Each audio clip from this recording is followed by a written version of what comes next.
ইউটিউবের ইতিহাসেই প্রথমবার চ্যালেঞ্জিং সাজেশনের মুখোমুখি আমরা, যেখানে প্রায় প্রত্যেকটা টিচারই সারেন্ডার করে দিয়েছেন যে এবছর কোনোভাবেই সাজেশন দেওয়া সম্ভব নয়। কি তাই তো?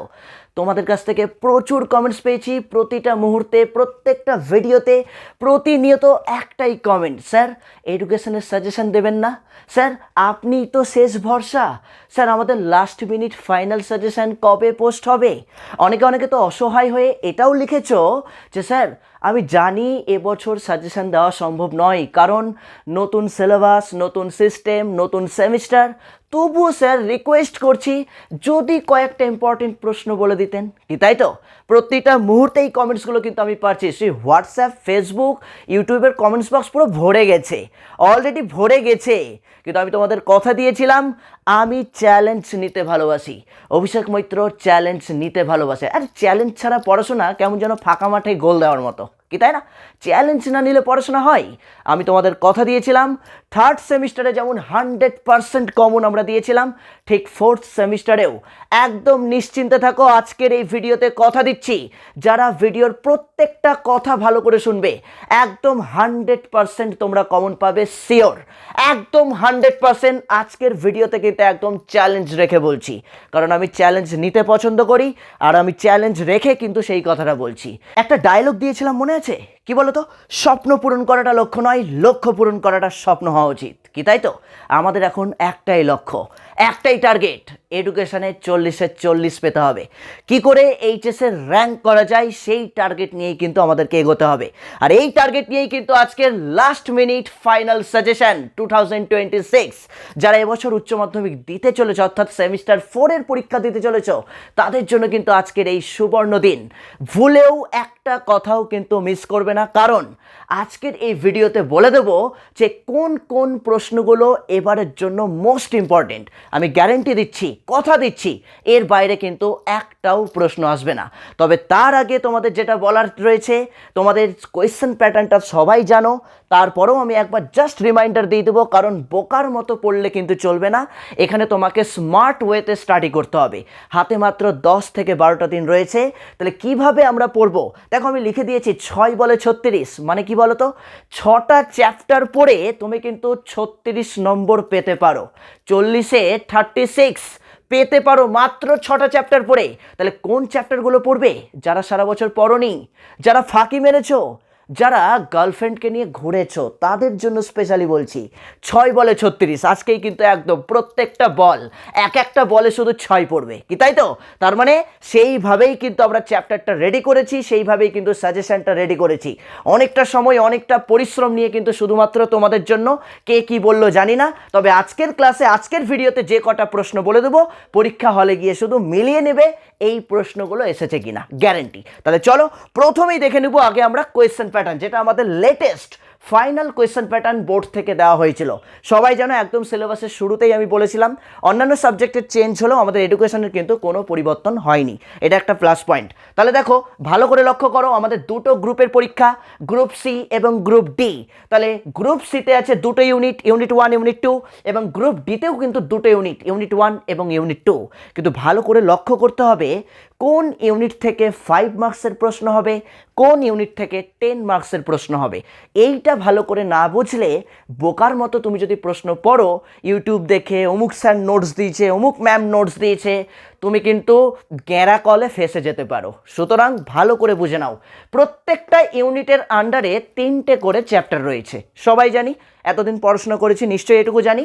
মানে টোটাল 4টে ইউনিট, দুটো গ্রুপ মিলিয়ে, তার মানে টোটাল 3 4-এ 12টা চ্যাপ্টার। মানে ইউনিট 1-এ রয়েছে 3টে চ্যাপ্টার, চ্যাপ্টার 1, চ্যাপ্টার 2, চ্যাপ্টার 3। কি তাই তো? চ্যাপ্টার 1-এর নাম হচ্ছে শিখন, চ্যাপ্টার 2 হচ্ছে শিখন কৌশল, চ্যাপ্টার 3 হচ্ছে বুদ্ধি, সৃজনশীলতা ও ব্যক্তিত্ব।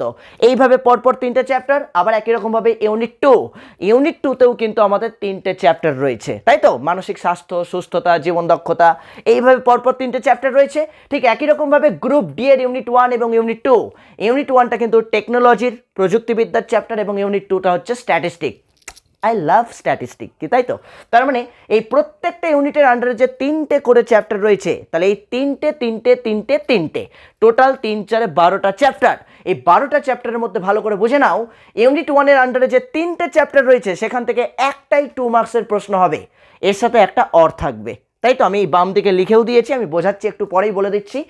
এবং 5 মার্কসের কিন্তু কোনো প্রশ্ন হবে না, অর্থাৎ চ্যাপ্টার 1, চ্যাপ্টার 2 এবং চ্যাপ্টার 3 এই 3টে চ্যাপ্টার থেকে 5 মার্কসের কিন্তু কোনো প্রশ্ন হচ্ছে না। মাথায় ঢুকলো কি বললাম? এবার থাকছে 10 মার্কস, তাহলে 10 মার্কসের একটাই প্রশ্ন তোমাকে লিখতে হবে। থাকবে কটা? দুটো, যেহেতু আমাদের এখন 2x ফর্মুলা হয়ে গেছে, তাই না?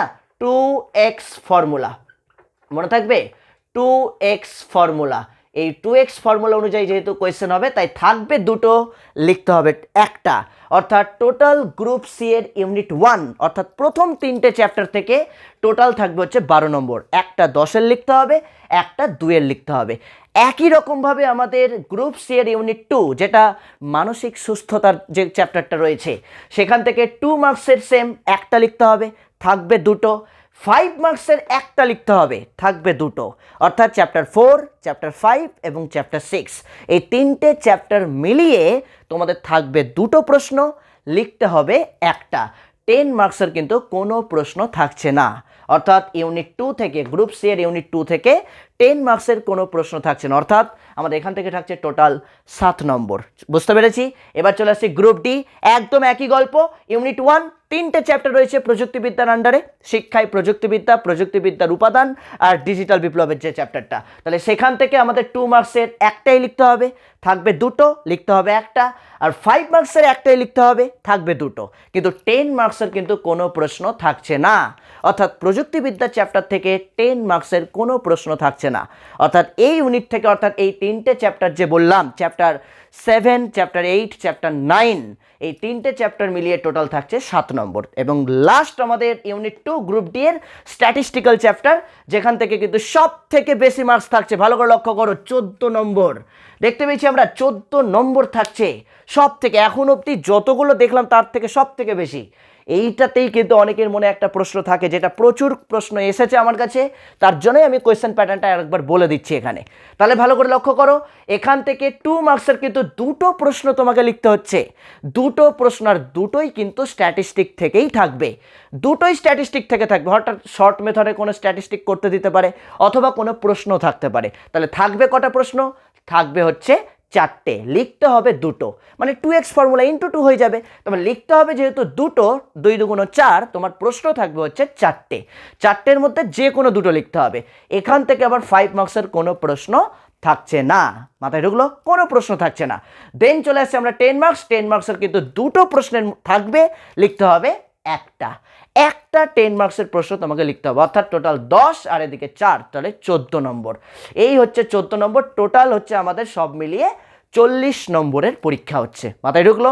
তাহলে কোন চ্যাপ্টার থেকে বা কোন ইউনিট থেকে 5 মার্কসের প্রশ্ন, আর কোন ইউনিট বা কোন চ্যাপ্টার থেকে 10 মার্কসের প্রশ্ন, সেটা কিন্তু ভালো করে বলে দিলাম। যে যদিও আমি একদম সিলেবাসের প্রথম দিন, যেদিন আমরা ক্লাস শুরু করেছিলাম, আজ থেকে প্রায় 4-5 মাস আগে, তখন কিন্তু আমি এইটাই বুঝিয়েছিলাম, জাস্ট আজকে ছোট্ট করে একটু বলে দিলাম।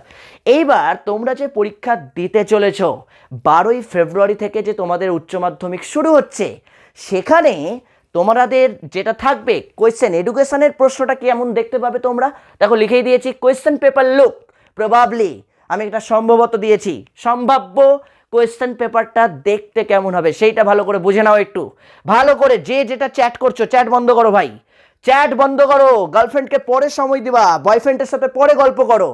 তুমি 14ই ফেব্রুয়ারির আগে 12ই ফেব্রুয়ারি এইচএস শুরু হচ্ছে, 14ই ফেব্রুয়ারি ভুলে যাবা, তখন ভ্যালেন্টাইন্স ডে কিন্তু পালন হবে না, ব্ল্যাক ডে পালন করতে হবে সবাইকে, আগেই বলে দিচ্ছি। তাহলে কোয়েশ্চেন পেপারের লুকটা ভালো করে দেখে নাও কেমন থাকতে পারে। আমাদের 3টে গ্রুপে প্রশ্ন হবে, কেমন? সেকশন এ অর্থাৎ বিভাগ ক, সেকশন বি অর্থাৎ বিভাগ খ, অ্যান্ড সেকশন সি অর্থাৎ বিভাগ গ। এই 3টে গ্রুপে প্রশ্ন হবে, অর্থাৎ সেকশন এতে থাকবে আমাদের 2 মার্কসের প্রশ্ন, যেখানে 5টা প্রশ্ন করতে হবে, 2 মার্কসের 5টা প্রশ্ন লিখতে হবে। থাকবে কটা? 10টা থাকবে, মাথায় ঢুকলো? তাহলে লিখতে হবে কটা? 5টা, তাই তো? প্রত্যেকটার সাথে একটা করে অর থাকবে, আমি এখানে বোঝাচ্ছি। একই রকমভাবে সেকশন বি যেটা বিভাগ খ, সেখানে তোমাদের 5 মার্কসের প্রশ্ন লিখতে হবে, 5 মার্কসের। তাহলে 5 মার্কসের প্রশ্ন কিন্তু আমাদের দুটো লিখতে হবে, থাকবে কটা? 4টে, তাই তো? প্রত্যেকটার সাথে একটা করে অর থাকবে। দেন চলে আসছি আমরা 10 মার্কস সেকশন সি অর্থাৎ বিভাগ গতে, সেখানে কিন্তু 10 মার্কসের দুটো প্রশ্ন লিখতে হবে, থাকবে কটা? 4টে, তাই তো? মাথায় ঢুকলো কি বললাম? মানে প্রত্যেকটাতে একটা করে অর থাকবে। তার মানে টোটাল হচ্ছে 20, 10, 30 আর এখানে 10, 40 নম্বরের পরীক্ষা। এইবার ভালো করে ভাগটা দেখো, তোমরা কি দেখতে পাচ্ছ, গিয়ে কি দেখতে পাবে ভালো করে দেখো। দাগ নাম্বার এগুলো 1 নম্বর, 2 নম্বর, 3 নম্বর, 4 নম্বর, 5, 6, 7, 8, টোটাল 8টা দাগে প্রশ্ন আসার সম্ভাবনা রয়েছে, সম্ভাবনা রয়েছে। এটা আমি সম্ভাব্য বলছি কেন, আমরা তো জানি, তাই তো? ওরকম মডেল কোয়েশ্চেন পেপার দেখে কিন্তু ওরকম কিছু বোঝাও যায় না, তাই তো? কেন আমরা 3rd সেমিস্টারে তার প্রমাণ পেয়ে গেছি। তা কিন্তু আমার যেটা সম্ভাব্য মনে হচ্ছে আমি সেটা এখানে লিখে দিয়েছি। যেমন তোমরা 2 নম্বরের যে প্রশ্নগুলো অর্থাৎ সেকশন এ অর্থাৎ বিভাগ কতে যেটা থাকবে, 1 নম্বর দাগে তোমাদের 2 নম্বরের প্রশ্ন লিখতে হবে, তাই তো? মার্কস 2। তাহলে সেখানে প্রথম চ্যাপ্টারের একটা প্রশ্ন থাকবে, অথবা দিয়ে চ্যাপ্টার 2 বা চ্যাপ্টার 3-র একটা প্রশ্ন থাকবে, যে কোনো একটা লিখতে হবে। হয়তো তোমাকে প্রথম চ্যাপ্টার থেকে একটা প্রশ্ন এরকম দিল যে শিখন ও পরিণমনের দুটি পার্থক্য লেখো, এরকম দিল। অথবা সেকেন্ড চ্যাপ্টার থেকে একটা প্রশ্ন দিল, কি দিল? অন্তর্দৃষ্টিমূলক শিখন কৌশল বলতে কি বোঝো, এরকম টাইপের কোনো প্রশ্ন দিতে পারে। বা পাজল বক্স কি, এরকম দিতে পারে। বা স্কিনার বক্স কি, এইরকম দিতে পারে। অথবা 3 নম্বর চ্যাপ্টারের প্রশ্নও থাকতে পারে। 3 নম্বর চ্যাপ্টারের প্রশ্ন কি থাকতে পারে? যদি প্রথম চ্যাপ্টারের থেকে একটা প্রশ্ন দিবে, ওর সাথে অর দিয়ে যেটা থাকবে, মানে যেহেতু 2x ফর্মুলায় দুটো করে প্রশ্ন, তাহলে অর দিয়ে চ্যাপ্টার 2 এর যদি প্রশ্ন না থাকে তাহলে কিন্তু চ্যাপ্টার 3-র প্রশ্ন থাকবে। কেমন? বুদ্ধি বলতে কি বোঝো, অথবা সৃজনশীলতা কি, অথবা ব্যক্তিত্বের সংজ্ঞা দাও, এই টাইপের প্রশ্নগুলো থাকবে। মাথায় ঢুকলো কিভাবে বলছি আমি, কি বোঝাতে চাইছি? বুঝতে পেরেছো? তাহলে 1 নম্বর দাগে চ্যাপ্টার 1 অর চ্যাপ্টার 2 বা 3-র একটা প্রশ্ন পাবে। মাথায় ঢুকলো? 2 নম্বর দাগেও কিন্তু তোমরা সেম চ্যাপ্টার 4 থেকে একটা প্রশ্ন পাবে, চ্যাপ্টার 4 থেকে 2 মার্কসের একটা প্রশ্ন পাবে, ওর সাথেই কিন্তু অর দেওয়া থাকবে। অর দিয়ে কি? চ্যাপ্টার 5 সুস্থতা অথবা চ্যাপ্টার 6 জীবন দক্ষতা, ওখান থেকে কিন্তু একটা প্রশ্ন থাকতে পারে। তবে আমার মন বলে চ্যাপ্টার 4-এর সাথে অর দিয়ে চ্যাপ্টার 5-এরই প্রশ্ন কিন্তু আসার চান্স বেশি রয়েছে, তাই তো? 2 মার্কস তো ওইভাবে বলা যায় না কিভাবে দিতে পারে, কিন্তু আমি জাস্ট একটা প্রবাবলি সম্ভাব্য এটা একটা ছক বানিয়েছি। ক্লিয়ার? এবং চলে আসছি 3 নম্বর দাগ। 3 নম্বর দাগেও সেম চ্যাপ্টার 8 থেকে একটা প্রশ্ন থাকবে, অষ্টম অধ্যায় থেকে একটা প্রশ্ন থাকবে, অথবা দিয়ে চ্যাপ্টার 7 অথবা চ্যাপ্টার 9-এর একটা প্রশ্ন থাকবে। মাথায় ঢুকলো? চ্যাপ্টার 8 থেকে কিন্তু একটা কমন থাকছে, শিওর থাকো তুমি। 8-এর সাথে অর দিয়ে তোমার হয় চ্যাপ্টার 7-এরও থাকতে পারে অথবা চ্যাপ্টার 9-এরও থাকতে পারে। এইবার চলে আসছি 4 নম্বর দাগ, যেখানে আমাদের টোটাল স্ট্যাটিস্টিকের 3টে চ্যাপ্টার রয়েছে, চ্যাপ্টার 10, চ্যাপ্টার 11, চ্যাপ্টার 12। এই যে চ্যাপ্টার 10, 11, 12, যেখানে তোমাকে দুটো প্রশ্ন করতে হবে, দুটো, মাত্র দুটো, কিন্তু থাকবে কটা? থাকবে হচ্ছে 4টা। এই ক্ষেত্রে কিন্তু ওইভাবে বলা সম্ভব নয়, কারণ কোনো একটা চ্যাপ্টার থেকে হয়তো দুটো দিবে, বাকি দুটো চ্যাপ্টার থেকে একটা একটা করেও দিতে পারে, তাই তো? আমি অথবা তোমাকে এইভাবে দিতে পারে যে হয়তো ফ্রিকোয়েন্সি পলিগন কি, এরকম দিতে পারে। বা হিস্টোগ্রাম ও ফ্রিকোয়েন্সি পলিগনের দুটি পার্থক্য লেখো, চ্যাপ্টার 10 থেকে দিল। অথবা দিয়ে চ্যাপ্টার 11 মানে 2 নম্বর প্রশ্ন, 2 নম্বর মানে কি এটারই 4 নম্বর দাগেরই অর দেওয়া থাকবে, যে কোনো তোমাকে 4টা করতে হবে, 4টার মধ্যে যে কোনো দুটো করতে হবে। সেখানে হয়তো চ্যাপ্টার 11 থেকে একটা দিল, কোনো একটা রাশিমালা দিয়ে দিল, সেই রাশিমালা থেকে তোমাকে বললো মধ্যম মান নির্ণয় করো, বা তোমাকে দিল মিন নির্ণয় করো, বা কোনো একটা রাশিমালা দিয়ে বললো মোড নির্ণয় করো, শর্ট মেথডে যেটা শিখিয়েছিলাম আমরা, শর্ট মেথডে দিতে পারে। অথবা তোমাকে এখান থেকেও দিতে পারে, 12 নম্বর অধ্যায় থেকেও আসতে পারে। কেমন আসতে পারে?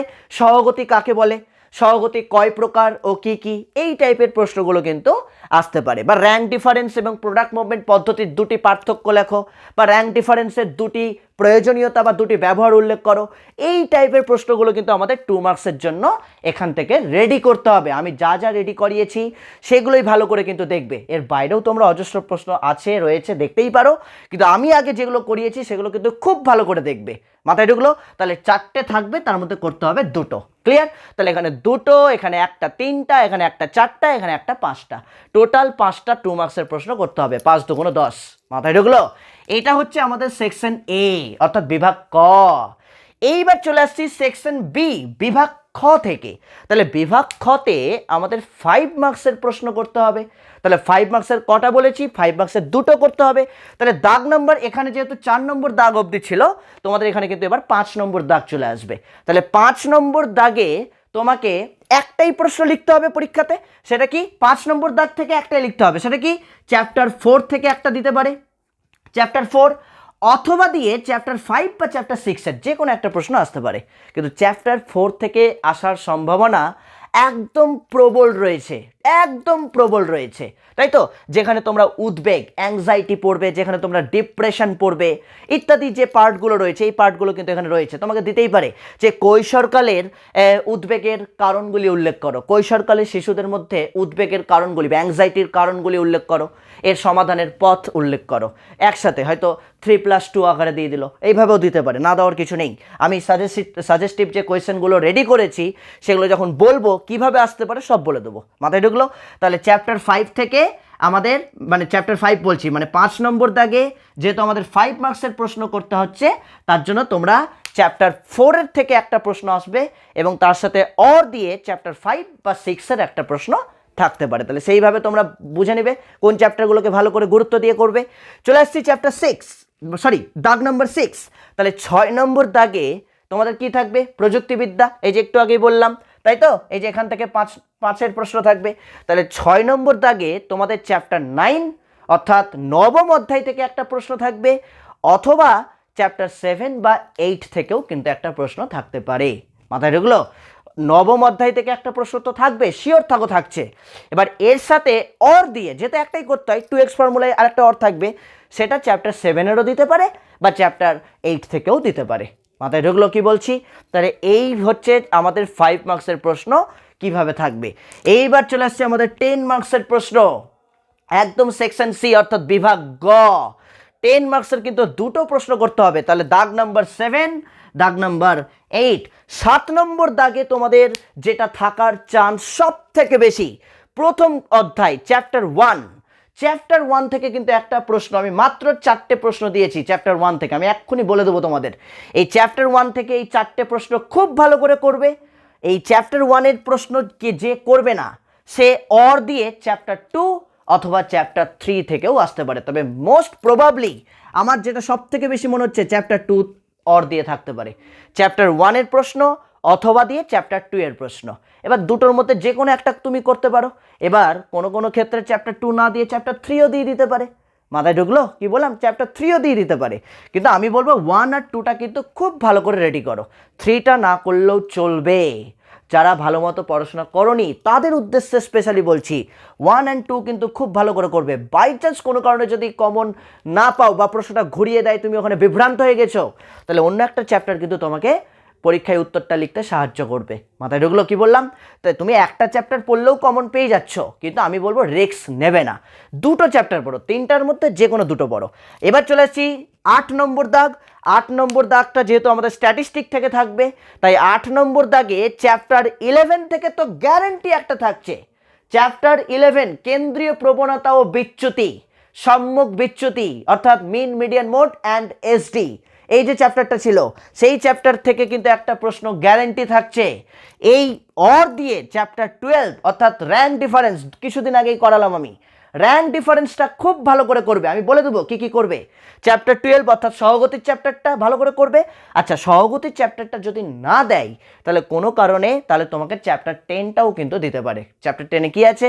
ওই যে হিস্টোগ্রাম, পলিগন, যেগুলো ক্লাস 10-এ 9-এ করেছিলে, সবাই জানো ওটা, তাই তো? সবাই জানে, এমন একজনও নেই যে জানে না, সবাই করেছি মাধ্যমিকে, সবাই গ্রাফ পেপারে সেটা করে এসেছিলাম, একদম সেম পদ্ধতি, সেম নিয়ম, কোনো চেঞ্জেস নেই, তাই তো? তাহলে তোমরা ওই চ্যাপ্টার 10টাও আসতে পারে, হিস্টোগ্রাম বা পলিগ্রামের চ্যাপ্টারটা। এবার দেখো এখানে কিভাবে থাকতে পারে, একটা স্ট্যাটিস্টিক দিতে পারে অথবা দিয়ে তোমাকে একটা প্রশ্নও দিতে পারে। যেমন ধরো সহগতি কাকে বলে, সহগতির গুরুত্ব বা বৈশিষ্ট্যগুলি উল্লেখ করো, সহগতি কয় প্রকার, কি কি, এই টাইপের প্রশ্নগুলো থাকতে পারে। আমি বলে দিচ্ছি, আমি কিছু সিলেক্টিভ রেডি করেছি, একদম সেই সিলেক্টিভ জায়গাগুলো আমি তোমাদের বলে দেবো। তাহলে টোটাল হচ্ছে আমাদের 40 নম্বর। তোমরা পরীক্ষা হলে গিয়ে কোয়েশ্চেন পেপারের লুকটা কিন্তু অনেকটা এইরকমই দেখতে পাবে, অনেকটা এইরকম দেখতে পাবে। পারলে এখনই একটা স্ক্রিনশট নিয়ে নাও, পারলে এখনই একটা স্ক্রিনশট নিয়ে নাও, যাতে তুমি বুঝতে পারবো বা খাতায় লিখে নিতে পারো। ক্লিয়ার? স্ক্রিনশট নিয়ে নাও বা খাতায় লিখে নাও। তাহলে এইবার চলে আসছি যেটার জন্য তোমরা অধীর আগ্রহে অপেক্ষা করে আছো, তবে অপেক্ষা করতে তো আছোই, তার আগে বলবো অবশ্যই লাইকগুলো করে দাও ঝটপট। আগে ঝটপট সবাই লাইক করো, তারপর সাজেস্টিভ প্রশ্ন বলবো, না তো বলবো না। না না না না না না, আমি তো বলেছি তোমরা হচ্ছে আমার চার্জার, তুমি যতক্ষণ না আমাকে চার্জ দেবে ততক্ষণ আমি এনার্জি আসবে না তো আমার মধ্যে, কি তাই না? তাহলে আগে ঝটপট লাইক করো, আর অবশ্যই কমেন্টস বক্সের পাশে যে হাইপ বাটনটা রয়েছে হাইপে ক্লিক করে দাও। প্রত্যেকে প্রত্যেকে এভরিওয়ান, যতজন এই মুহূর্তে ক্লাসটা করছো প্রত্যেকে হাইপে ক্লিক করে দাও।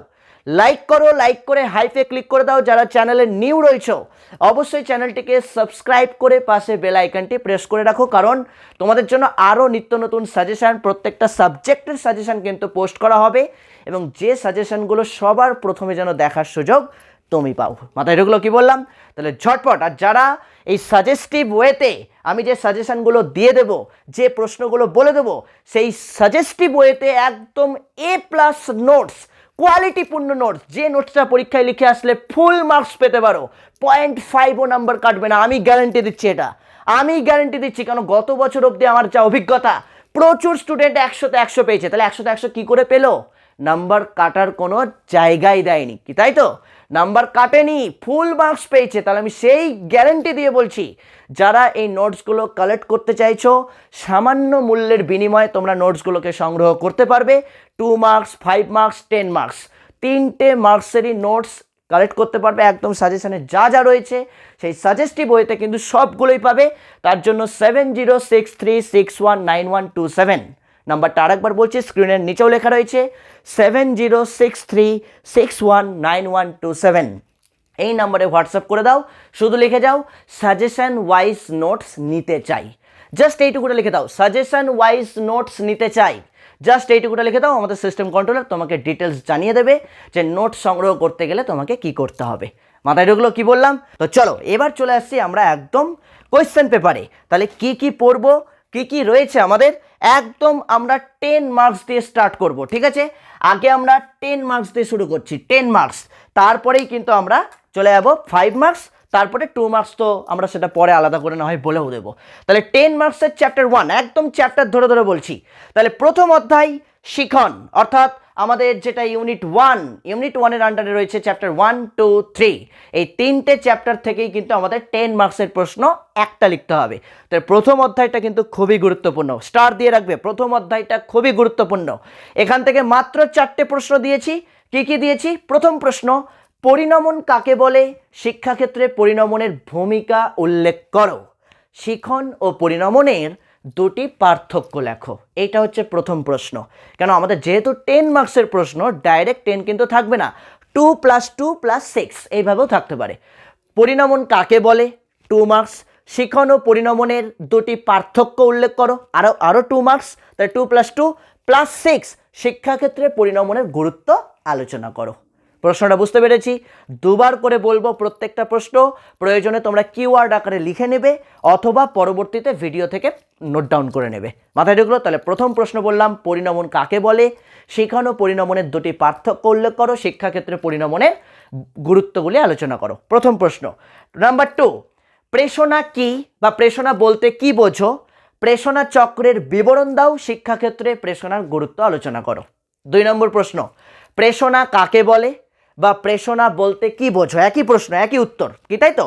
তাহলে প্রেষণা কাকে বলে, প্রেষণা চক্রের বিবরণ দাও। প্রেষণা চক্রটা ভালো করে তোমাকে পড়তে হবে, 4টে পার্ট যেটা রয়েছে ওর সাথেই তোমাকে পড়তে হবে। শিক্ষাক্ষেত্রে প্রেষণার গুরুত্ব আলোচনা করো। 2টো প্রশ্ন হয়ে গেল। 3 নম্বর প্রশ্ন, আগ্রহ কাকে বলে? শিক্ষাক্ষেত্রে আগ্রহের গুরুত্ব আলোচনা করো। 3 নম্বর প্রশ্ন বললাম, আগ্রহ কাকে বলে? শিক্ষাক্ষেত্রে আগ্রহের গুরুত্ব আলোচনা করো। 3 নম্বর হয়ে গেল। 4 নম্বর প্রশ্ন, মনোযোগ কাকে বলে? মনোযোগের নির্ধারকগুলি সংক্ষেপে আলোচনা করো। শিক্ষাক্ষেত্রে মনোযোগের গুরুত্ব আলোচনা করো। 4 নম্বর প্রশ্ন আরেকবার বলছি, মনোযোগ কাকে বলে? মনোযোগের নির্ধারকগুলি আলোচনা করো এবং শিক্ষাক্ষেত্রে মনোযোগের গুরুত্ব উল্লেখ করো। জাস্ট এইটুকুটা।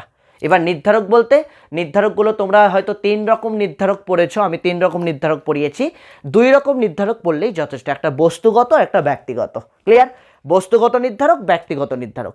আমি পরীক্ষার আগের দিন একবার লাইভে এসে যা যা বলছি সবগুলো একসাথে আলোচনা করে দেওয়ার চেষ্টা করব। যদি শরীর ভালো থাকে, শরীর যদি সুস্থ থাকে, বেঁচে যদি থাকি, অবশ্যই চেষ্টা করব পরীক্ষার আগের দিন একবার লাইভে এসে সবগুলো একসাথে আলোচনা করে দেওয়ার, ঠিক আছে? যেমন প্রত্যেকবার আমি করেও দিই, একটা ম্যারাথন লাইভ যেটা চলে 5 ঘন্টা, 6 ঘন্টা, 10 ঘন্টা, 12 ঘন্টা, যতক্ষণ তোমাদের সমস্যা থাকবে ততক্ষণ আমি থাকবো, যদি শরীর ভালো থাকে। আবারও বলছি, তাই তো, কথা দিলাম তখন আসতে পারলাম না, তোমরা রাগ করলে, এমনটা নয়।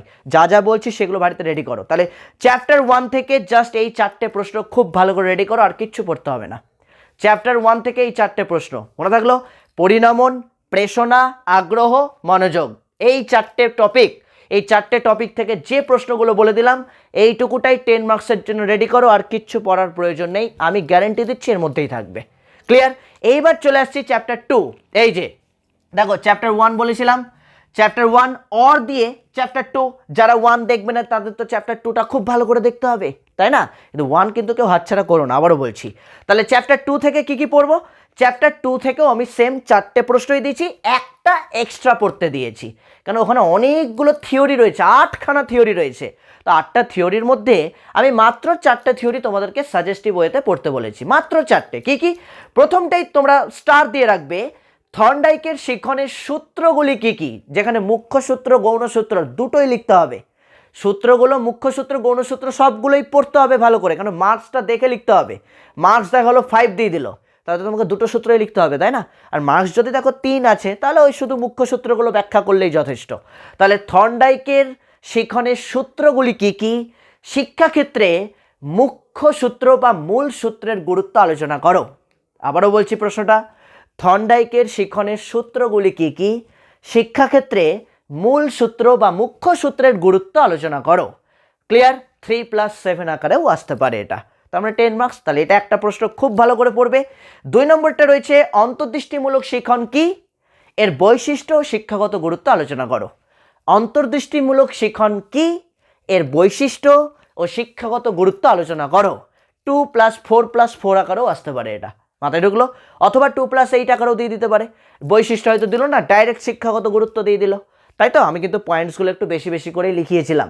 যেভাবেই দিক না কেন, যারা আমার কাছে রেগুলার ক্লাস করেছো তারা কিন্তু প্রত্যেকেই পারবে, প্রত্যেকেই পারবে। ক্লিয়ার?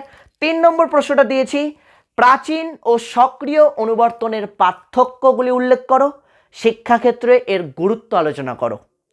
প্রাচীন ও সক্রিয় অনুবর্তনের পার্থক্যগুলি উল্লেখ করো, শিক্ষাক্ষেত্রে এর গুরুত্ব আলোচনা করো। এবার ভালো করে শুনে নাও এই জায়গাটা, এই প্রশ্নটা কিন্তু ঘুরিয়েও দিতে পারে। কেমন দিতে পারে? সক্রিয় অনুবর্তনের বৈশিষ্ট্যগুলি উল্লেখ করো, শিক্ষাক্ষেত্রে এর গুরুত্ব আলোচনা করো। এবার প্রশ্ন, স্যার আপনি তো বৈশিষ্ট্যটা বললেন না। বাবা, একটু মাথাটাকে কাজে লাগাও, আমি পার্থক্য পড়তে দিয়েছি, তাই না? প্রাচীন অনুবর্তন আর সক্রিয় অনুবর্তনের তুমি যদি পার্থক্যটা ভালো করে পড়ে নাও, আর তোমাকে যদি পরীক্ষায় পার্থক্য না দিয়ে বৈশিষ্ট্য দেয়, তো তুমি কি পারবা না? পার্থক্যতে যা লিখছো সেগুলোই তো এক একটা বৈশিষ্ট্য, সেগুলোই তো এক একটা বৈশিষ্ট্য, কি তাই না? আমাদের একটু, এই যে বললাম, স্মার্ট ওয়েতে পড়াশোনা করতে হবে, স্মার্ট ওয়েতে পড়তে হবে, যাতে একটা প্রশ্ন পড়ে 2-3টা উত্তর লিখে চলে আসতে পারি, এই ওয়েতে পড়তে হবে। ক্লিয়ার? তাহলে ওই জন্য আমি পার্থক্যটা ভালো করে পড়তে বললাম। পার্থক্যটা পড়লেই তোমরা কিন্তু সক্রিয় অনুবর্তনের বৈশিষ্ট্যও যদি দেয় অনায়াসে লিখে চলে আসতে পারবে। তবে মোস্ট ইম্পর্টেন্ট শিক্ষাক্ষেত্রে গুরুত্বগুলো। ক্লিয়ার? প্রাচীন অনুবর্তনের শিক্ষাগত গুরুত্ব, সক্রিয় অনুবর্তনের শিক্ষাগত গুরুত্বটা এটা একটু ভালো করে দেখে রেখো। ক্লিয়ার? কেন আমাদের সাথে চালাকি হতেই পারে, দুটো একসাথে দিয়ে দিল ব্রেক করে করে, 4+4 করে দিতেই পারে, 4+4 করে দুটোই দিয়ে দিল, না দেওয়ার তো কিছু নেই। কেন প্রথম পরীক্ষা দিচ্ছি আমরা, এবছর তো প্রথম পরীক্ষা দিচ্ছি নিউ সিলেবাস, নিউ সিস্টেমে, তাই তো? তোমারও আইডিয়া নেই, আমারও আইডিয়া নেই, তো আমি যেভাবে পড়তে বলছি ওইভাবেই পড়ো। তাহলে বেশি পড়তে হবে না, অল্প পড়েই কিন্তু ভালো নাম্বার পাওয়া যাবে। মাথায় ঢুকলো? চলে আসছি 4 নম্বর প্রশ্ন, মোস্ট ইম্পর্টেন্ট। স্কিনার বক্স কি, সংক্ষেপে স্কিনার বক্সের পরীক্ষাটি বর্ণনা করো। স্কিনার বক্স কি, সংক্ষেপে স্কিনার বক্সের পরীক্ষাটি বর্ণনা করো। ক্লিয়ার? এই 4টে প্রশ্ন খুব ভালো করে পড়বে। এবার যাদের এই 4টা রেডি আছে তাদের জন্য কিন্তু একটা প্রশ্ন আমি এক্সট্রা দিয়েছি, খুবই গুরুত্বপূর্ণ, কিন্তু আমি এক্সট্রা দিয়েছি, একটাই দিয়েছি, সেটা কি? অ্যালবার্ট বান্দুরার বোবো ডল পরীক্ষাটি সংক্ষেপে বর্ণনা করো। শিক্ষাক্ষেত্রে অ্যালবার্ট বান্দুরার সামাজিক জ্ঞানমূলক শিখন তত্ত্বটি আলোচনা করো। কি বললাম প্রশ্নটা? অ্যালবার্ট বান্দুরার বোবো ডল পরীক্ষাটি সংক্ষেপে বর্ণনা করো। বোবো ডল মানে বড় পুতুল, তাই তো? পরীক্ষাটা আমি বুঝিয়েছিলাম ক্লাসে, মনে আছে তো? তাহলে বোবোডল পরীক্ষাটি বর্ণনা করো, হয়তো সংক্ষেপে 4 নম্বর বা 3 নম্বরের জন্য দিল, ওর সাথেই দিয়ে দিল অ্যালবার্ট বান্দুরার সামাজিক জ্ঞানমূলক শিখন তত্ত্বটি সংক্ষেপে আলোচনা করো বা শিক্ষাক্ষেত্রে এর গুরুত্ব আলোচনা করো, এইভাবে দিতে পারে। তাহলে তত্ত্বটা পড়ে নিলেই কিন্তু যথেষ্ট। মাথায় ঢুকলো কি বললাম? তাহলে এইটা একটা এক্সট্রা আকারে দিয়েছি, এটা এক্সট্রা আকারে পড়ে রাখতে পারো। ক্লিয়ার? আশা করছি যে 4টে প্রশ্ন উপরে বললাম, একটা থর্নডাইকের মূল সূত্রগুলো, একটা অন্তর্দৃষ্টিমূলক শিখন কৌশল, একটা অনুবর্তন, আর একটা স্কিনার বক্স, এই 4টে থেকেই তোমরা কিন্তু কমন পেয়ে যাবে। আর তার আগে তো চ্যাপ্টার 1 থেকে তো আমি বলেইছি, চ্যাপ্টার 1 থেকে 4টা দিলাম, অথবা দিয়ে আমি চ্যাপ্টার 2 থেকেও কিন্তু 4টে বলে দিলাম। এগুলো ভালো করে করবে। এবং চ্যাপ্টার 3 যারা দেখতে চাইছো, যাদের 1ও রেডি আছে, 2ও রেডি আছে, কিন্তু রিস্ক নিতে চাইছো না, আমি চ্যাপ্টার 3টাও দেখবো, তাদের জন্য আমি স্পেশালি কিছু 2টো থেকে মাত্র 3টে প্রশ্ন দিয়েছি। কি কি? প্রথম প্রশ্নটা দিয়েছি স্পিয়ারম্যানের দ্বি উপাদান তত্ত্ব এবং থার্স্টনের বহু উপাদান তত্ত্বটি চিত্র সহ আলোচনা করো। খুব ভালো করে দেখতে হবে। যারা ভাবছো আমি 1 এবং 2 এটা দেখা আছে, তাও আমি একটু দেখে রাখতে চাইছি, তাদের জন্য চ্যাপ্টার 3 থেকে, অর্থাৎ বুদ্ধি, সৃজনশীলতা ও ব্যক্তিত্ব, এই চ্যাপ্টারটা থেকে এই প্রশ্নটা কিন্তু খুব ভালো করে পড়বে। স্পিয়ারম্যানের দ্বি উপাদান তত্ত্ব এবং থার্স্টনের বহু উপাদান তত্ত্বটি চিত্র সহ আলোচনা করো। দ্বি উপাদান তত্ত্বে গাণিতিক ব্যাখ্যা, জ্যামিতিক ব্যাখ্যা, আর থার্স্টনের বহু উপাদান তত্ত্বে 7টা প্রাথমিক মানসিক যে উপাদানগুলো রয়েছে সেগুলো ভালো করে পড়তে হবে। এটা বুদ্ধি রিলেটেড, তাই তো? এটা বুদ্ধি রিলেটেড টপিক, খুব ভালো করে পড়বে। এবং 2 নম্বর যেটা আমি আরেকটা প্রশ্ন দিয়েছি, সৃজনশীলতা কি, এর উপাদান এবং শিক্ষাক্ষেত্রে গুরুত্বগুলি আলোচনা করো। সৃজনশীলতা কি, সৃজনশীলতার উপাদানগুলি আলোচনা করো। উপাদান বলতে কোনগুলো? টেক্সট বইয়েও খুব ভালো করে দেওয়া আছে। মৌলিকতা, সাবলীলতা, অভিনবত্ব, এগুলো হচ্ছে সৃজনশীলতার উপাদান। তাহলে এই উপাদানগুলো ভালো করে পড়তে হবে, তার সাথে শিক্ষাক্ষেত্রে সৃজনশীলতার গুরুত্ব আলোচনা করো। এই প্রশ্নটা ভালো করে একটু দেখে রেখো, ঠিক আছে? অথবা শিক্ষাক্ষেত্রে গুরুত্বটা না দিয়ে ঘুরিয়েও দিতে পারে। কি দিতে পারে? শিক্ষার্থীর সৃজনশীল প্রতিভা বিকাশে বিদ্যালয়ের বা শিক্ষকের ভূমিকা আলোচনা করো। একই শিক্ষাক্ষেত্রের গুরুত্বও যদি তুমি পড়ে নাও না, এটাকে ঘুরিয়ে কিন্তু তুমি বিদ্যালয়ের ভূমিকা আকারেও লিখতে পারবে, শিক্ষকের ভূমিকা আকারেও লিখতে পারবে। একই কথা, একই পয়েন্ট, একই বক্তব্য, কোনো চেঞ্জেস নেই। মাথায় ঢুকলো? আর এটা 2টা নম্বর বললাম। এবার 3 নম্বর আরেকটা দিয়েছি প্রশ্ন ব্যক্তিত্ব থেকে, সেটা হচ্ছে ব্যক্তিত্ব কি, ব্যক্তিত্ব বিকাশে বিদ্যালয় বা শিক্ষকের ভূমিকা আলোচনা করো। ব্যক্তিত্ব বলতে কি বোঝো? What is personality? তাহলে ব্যক্তিত্ব কি, ব্যক্তিত্ব বিকাশে বিদ্যালয় বা শিক্ষকের ভূমিকা আলোচনা করো। এই 3টে প্রশ্ন আমি এই চ্যাপ্টার থেকে দিয়েছি, মাত্র এই 3টা দিয়েছি। যাদের ওই উপরের 2টো রেডি আছে, চ্যাপ্টার 1 এবং চ্যাপ্টার 2 ভালো মতো রেডি আছে, তাদের জন্য বলবো চ্যাপ্টার 3টা একটু দেখে রাখতে পারো। আর যারা বাড়তি দেখতে চাইছো না, তাহলে উপর দেখে ছেড়ে দাও, দরকার নাই। চ্যাপ্টার 1 বা 2 এ যা বলে দিলাম না, 1 এবং 2 এ, ওখান থেকে গ্যারেন্টি কমন পেয়ে যাবে। লিখতে তবে একটা, অত চাপ নিচ্ছ কেন? লিখতে হবে একটা, টেনশন নিবা না। মাথায় ঢুকলো? তাহলে 10 মার্কসের কিন্তু 7 নম্বর দাগের সাজেশন রেডি, 10 মার্কসের জন্য দিলাম। ক্লিয়ার? এইবার চলে আসছে আমার 8 নম্বর দাগ, অর্থাৎ 8 নম্বর দাগে আমাদের কি চ্যাপ্টার 11 অর চ্যাপ্টার 12 বা 10 থেকেও থাকতে পারে। তাহলে চ্যাপ্টার আগে 10 দিয়ে দিই, 10, 11, 12 পরপর 3টাই বলে দিচ্ছি। তাহলে চ্যাপ্টার 10 থেকে তোমরা যেটা করবে, হিস্টোগ্রাম এবং পলিগন, মানে ফ্রিকোয়েন্সি পলিগন। হিস্টোগ্রাম মানে কি? আয়তলেখ। এবং ফ্রিকোয়েন্সি পলিগন, পরিসংখ্যা বহুভুজ, এইটা অঙ্কন করাটা একটু ভালো করে প্র্যাকটিস করে নেবে। হিস্টোগ্রাম অঙ্কন করা এবং ফ্রিকোয়েন্সি পলিগনটা অঙ্কন করা, এই দুটো অলরেডি ক্লাস 9-10-এ বহুবার করেছো এটা তোমরা, তাই তো? যদি ভুলে যাও 9-10-এর খাতা খুলো, তাহলেই দেখতে পেয়ে যাবা। যদি মনে হয় ভুলে গেছি, আর যদি মনে হয় যে না হিস্টোগ্রাম পলিগন আমি করব না, ঠিক আছে, বাদ দাও। কেউ তোমাকে মাথার দিব্যি দেয়নি যে করতেই হবে, তাই তো? অনেকেই হয়তো বলবে যে এটা খুবই ইম্পর্টেন্ট, খুব গুরুত্বপূর্ণ। টেনশন নিবা না, ওর সাথে তো অর থাকছে, ওর সাথে তো অর থাকছে, টেনশন নিচ্ছ কেন? তাই তো? তার মানে যদিও দিয়ে দেয় তো তুমি টেনশনের কিছু নেই তো। অর দিয়ে তার একটা প্রশ্ন থাকছে, আর একটা স্ট্যাটিস্টিক বা প্রশ্ন থাকছে, সেখান থেকে তুমি লিখতেও পারবে, তাই তো? তবে আমার মনে হয় এগুলো তোমরা বাড়িতে 1-2বার দেখলে এমনিই পারবে, অসুবিধা নেই। প্রয়োজন পড়লে আমার ক্লাসগুলো একটু দেখবে। মাথায় ঢুকলো কি বললাম? তাহলে হিস্টোগ্রাম এবং পলিগনের অঙ্কন করাটা, মানে হিস্টোগ্রামটা কি করে করতে হয়, পলিগনটা কি করে করতে হয়, এটা একটু দেখে রাখবে। এবং প্রশ্ন আকারে যেটা পড়বে চ্যাপ্টার 10 থেকে, হিস্টোগ্রাম এবং পলিগন কাকে বলে, এর সুবিধা অসুবিধাগুলো, হিস্টোগ্রামের সুবিধা অসুবিধাগুলো চারটে চারটে করে পড়বে, বেশি পড়ার দরকার নাই। পলিগন, ফ্রিকোয়েন্সি পলিগনেরও সেম, চারটে সুবিধা চারটে অসুবিধা। ক্লিয়ার? প্রশ্নের জন্য বললাম এটা। আচ্ছা, এখানে প্রশ্নের জন্য বলছি মানেই তোমার 2 মার্কসও কিন্তু রেডি হয়ে যাচ্ছে, তাই না? 2 মার্কস রেডি হয়ে যাচ্ছে। তাহলে এখান থেকে একটা হিস্টোগ্রাম পলিগন এটা বাড়িতে প্র্যাকটিস করো। আর প্রশ্ন আকারে পড়ার জন্য কাকে বলে, চারটে সুবিধা চারটে অসুবিধা, ব্যাস। আর কিচ্ছু পড়ার দরকার নাই চ্যাপ্টার 10 থেকে। চ্যাপ্টার 10 থেকে আর কিচ্ছু পড়ার দরকার নেই। ক্লিয়ার? এইবার চলে আসছি চ্যাপ্টার 11। এই যে chapter 11 most important chapter. Chapter 11 নাম হচ্ছে কেন্দ্রীয় প্রবণতার পরিমাপ ও সম্মুখ বিচ্যুতি। কেন্দ্রীয় প্রবণতার পরিমাপ ও সম্মুখ বিচ্যুতি। চ্যাপ্টার 10 যেমন শিক্ষায় রাশিবিজ্ঞান, ঠিক চ্যাপ্টার 11 কেন্দ্রীয় প্রবণতার পরিমাপ ও সম্মুখ বিচ্যুতি, যেখান থেকে most important mean median mode. আবারও রিপিট করছি, মিন মিডিয়ান মোড। এটা আনগ্রুপ ডেটা থেকে কি করে মিন মিডিয়ান মোড বের করতে হয়, আর গ্রুপ ডেটা থেকে কি করে মিন মিডিয়ান মোড বের করতে হয়। আনগ্রুপ ডেটা মানে আগে ট্যালি করে মিন মিডিয়ান মোড বের করতে হবে, আগে ট্যালি করতে হবে, ট্যালি করে আগে ফ্রিকোয়েন্সি নির্ণয় করতে হবে, তারপরে মিনের সূত্র ফেলে মিন করতে হবে, মিডিয়ানের সূত্র ফেলে মিডিয়ান, আর মোড তো জানি, মোডের সূত্র ফেলে mode 3 into median minus 2 into mean, কি তাই তো? তাহলে আনগ্রুপ ডেটাতে একটাই বাড়তি কাজ করতে হচ্ছে, সেটা হচ্ছে ট্যালির দ্বারা আগে পরিসংখ্যাটা নির্ণয় করতে হচ্ছে, তাই তো?